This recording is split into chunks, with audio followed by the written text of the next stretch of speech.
lo que fue el gobierno de Mauricio Macri, pero también de Alberto, se lo consulta mucho, y por último Cristina Fernández de Kirchner en la presentación de Sinceramente en Cuba hace una semana. Bueno, todo esto que acaba de escuchar, yo la veía a mi amiga y compañera Julia Estrada en C5N con números, con gráficos, decir, con esta plata que presta el fondo va a pasar esto, esto y esto, y la verdad que va a ser un desastre para todo, lo decía todos los días en C5N, en el diario, y se ve que algunos la atendían mucho porque tenía buen rating, pero otros por ahí miraban para otro lado y estaban en otros canales o miraban otra cosa. Bueno, está con nosotros en contacto Julia Estrada, doctora en Desarrollo Económico, magíster en Economía Política y politicóloga. Yo me voy a retirar en este momento porque con esos títulos yo, un humilde abogado, se retira. ¿Cómo le va, Julia querida? Un beso grande.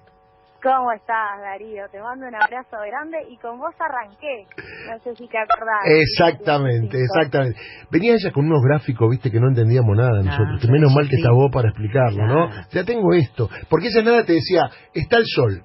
Vos mirá, está el sol. Te explicaba por qué estaba el sol. Muy bien. No había alternativa.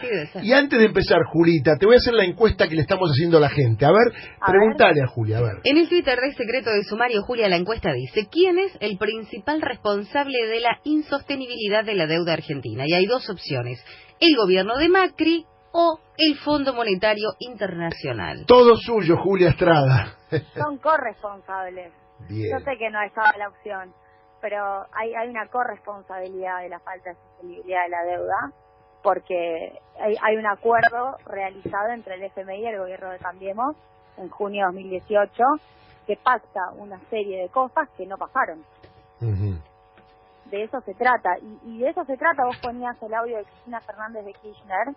Lo que tenemos es un problema con el endeudamiento que está asociado a los usos del endeudamiento, porque si no pareciera que uno critica la deuda por la deuda en sí misma.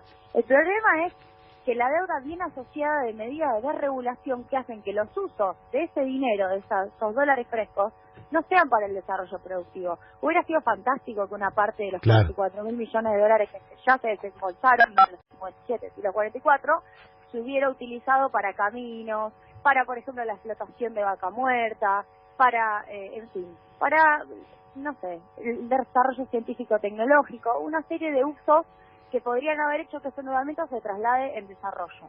El problema es que la fuga fue una de las razones que terminaron derivando en que una parte importante de ese dinero ya no esté en la Argentina. Y otra de las razones fue la financiación de un déficit fiscal en pesos, pero con endeudamiento en dólares. Ahora, Julia, aquí tenés un problema de ¿para qué te endeudaste? ¿Cómo tomás esto del fondo que en todo caso dice que si hay que hacer una quita, hay que hacérsela a los otros acreedores? Digo, ¿qué quiere decir esto? Muchachos, si tienen que pagar, mejor páguenme a mí y no a ellos, ¿es así? Bueno, a ver, el FMI se para en el rol de coordinador o de, si se quiere, el que ordena la reestructuración de deuda.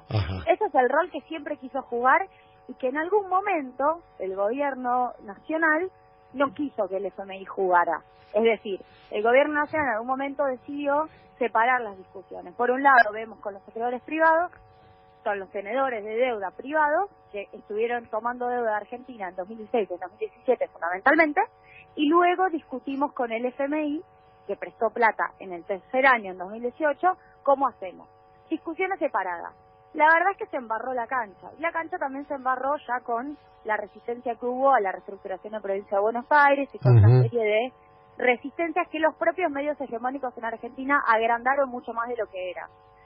Y que el FMI se ponga como ordenador de nuevo, obviamente le da más poder al FMI porque dice, yo soy el que supervisa lo que está pasando, pero también entrega, entre comillas, cede el hecho de que los acreedores puedan tener un recorte o una reestructuración más beneficiosa para la Argentina. Y para nosotros, esta decisión, entendiendo que está directamente relacionado con los otros acreedores, es bueno porque Alberto Fernández salió a decir que el Fondo Monetario nos dio la razón en cuanto a lo que era toda la situación, pero se ha tomado aquí como que realmente lo que dice el fondo es como poner blanco sobre negro lo que está pasando, ¿no? Yo creo que es bueno en el sentido de que necesitaba el gobierno nacional que alguien distinto al gobierno nacional dijera el diagnóstico que todos coincidimos Claro. que es. Digo, necesitabas el aval, necesitabas que alguien más dijera, además del Papa, que ya sabemos que el Papa Francisco está jugando un rol fuertísimo, además de alguna que otra declaración al pasar supuestamente de Georgieva en alguna que otra reunión, necesitamos que la institución Fondo Monetario Internacional le dijera a los acreedores, che, esto no es sostenible. Ya lo había atisbado en un informe en 2018 al macrismo, en donde dijo que la deuda era de poco probable sostenibilidad. Y eso lo dejó pasar todo el mundo, y como vos bien decís, nosotros en C5N lo dijimos. El FMI está advirtiéndole al macrismo que la deuda no se sostiene.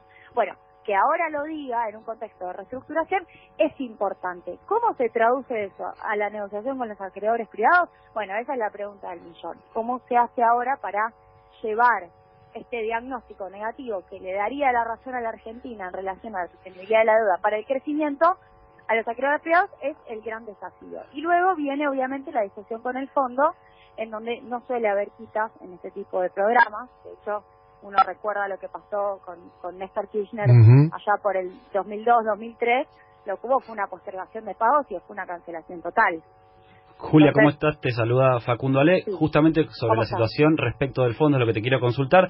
El fondo, entre otras cosas, dijo, con nosotros no va a haber quita y tampoco vamos a aceptar que se reperfile la deuda. ¿Qué quiere decir esto? ¿Va a haber un nuevo programa? ¿Cómo avanzaría la Argentina en ese sentido? Bueno, ese es el gran problema. El FMI jamás cedió ni cedería como organismo multilateral de crédito, de la misma manera que uno puede ver al Banco Mundial, en el pago del total adeudado. Por eso yo recordaba recién lo que pasó con Néstor Kirchner, que lo que hizo fue cancelar de una sola vez, igual que Lula da Silva, al mismo momento. Yo lo que creo es que se va a plantear de parte del Estado Nacional lo mismo, una especie de postergación de vencimientos para que sean sostenibles con el crecimiento económico. Así como están los vencimientos del FMI, no se pueden hacer frente. Al menos, digo, en este contexto de vencimientos del sector privado más vencimientos del FMI es muy difícil para la Argentina. Reperfilando el sector privado hay que ver cómo quedan los vencimientos del FMI, pero siguen siendo todavía muy fuertes. Yo creo que hay que reperfilar los vencimientos, el plazo de los pagos, porque coincido, digo, se sabe, no creo que el FMI ceda en eso, sería un milagro, que las quitas con los organismos multilaterales de crédito son verdaderamente muy difíciles. Por esa razón el FMI también dice lo de la quita a los acreedores privados. Que de cualquier manera es algo que también algunos economistas vinculados a la Citi lo venían diciendo. Los bonos han caído entre un 40 y un 50% de su valor nominal. Y ese valor más bajo es sencillamente reconocer la quita. No es bajarles el precio de los bonos, sino que los precios de los bonos ya cayeron. Y respecto de los acreedores privados, y teniendo en cuenta lo que pasó en la provincia de Buenos Aires con el fondo Fidelity y esta decisión de obstruir el reperfilamiento que estaba buscando Axel Kicillof, ¿uno puede imaginar que eso puede llegar a replicarse a nivel nacional?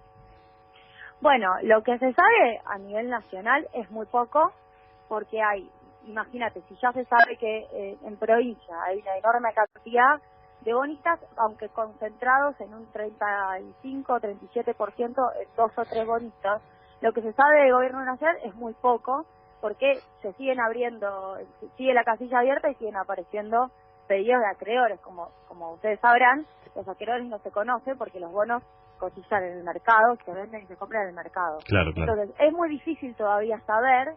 Uno asume que desde el Ministerio de Hacienda, el seguimiento de deuda, el Ministerio de Finanzas, están haciendo ya una composición por cabezas de acreedores y cómo piensan cada cabeza, pero es muy difícil saber cómo se van a comportar, porque después lo que ocurre es que en algunos casos se juntan y se comportan en bloque acreedores que uno no imaginó que se iban a comportar en bloque.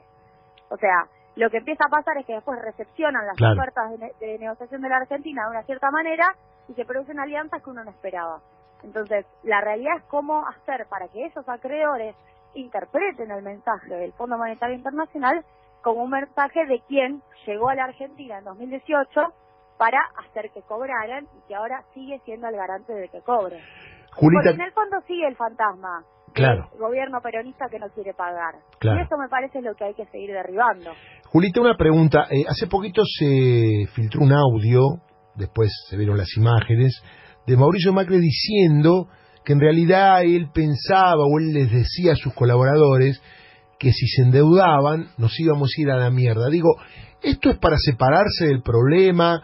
¿Qué pensás que lo dijo ahora? ¿Por qué? ¿Él lo sabía, lo imaginaba o en realidad ahora quiere quedarla fuera de esa situación? ¿Qué interpretación política le das a eso?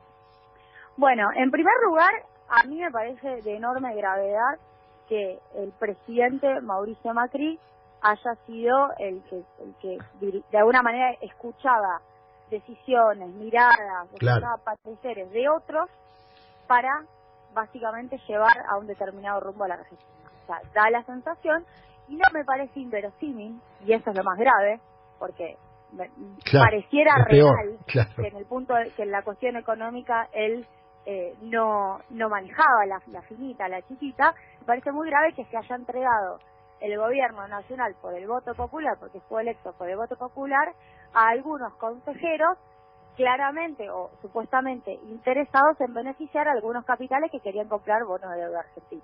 Digo, ese es el relato que en algún punto nosotros siempre intentamos trasladar. Cuidado, porque acá hay intereses de volver a poner a la Argentina en el lugar de deudor, porque algunos acreedores quieren volver al negocio de la deuda. ¿Para qué? Para poder seguir cobrando retornos importantes, y este gobierno es la oportunidad para este sector. Bueno, fue así, digo, Mauricio Macri fue la oportunidad para este sector. Ahora, también es cierto que así como escuchó a estos acreedores, podría haber escuchado una gran cantidad de instituciones, ni siquiera digo de movilizaciones en la calle, de instituciones, de centros de economía, de personas especializadas que advirtieron que esto iba a pasar. O sea, eso no lo exime de responsabilidad. Tal cual. Mauricio Macri eligió a quién escuchar y no escuchó a la gente que más de una oportunidad le reclamó que el camino los estaba afectando, el modelo económico los estaba afectando. Entonces, no lo exime de responsabilidad, pero por otro lado, cuidado, porque en Argentina las decisiones las toma gran parte de las veces el poder económico. Y ese poder económico siempre intenta cooptar o ser parte de los gobiernos en el marco del poder ejecutivo, ¿no? Julia, querida, un abrazo grande, ¿eh? Gracias a vos, y bueno, y te mando un abrazo y lo mejor para esta nueva programación en Radio 10. Y también para tu futuro profesional, y un saludo especial a los imbéciles que criticaron tu rol de periodista en función de ahora ocupas un rol como funcionaria, si me permitís, humildemente, pero acá lo que tiene que ver es la capacidad. Usted la acaba de escuchar. Uno debería festejar que hay alguien en el gobierno o en cualquier gobierno que sabe de lo que habla. Te mando un beso grande, Julita. Muchas gracias.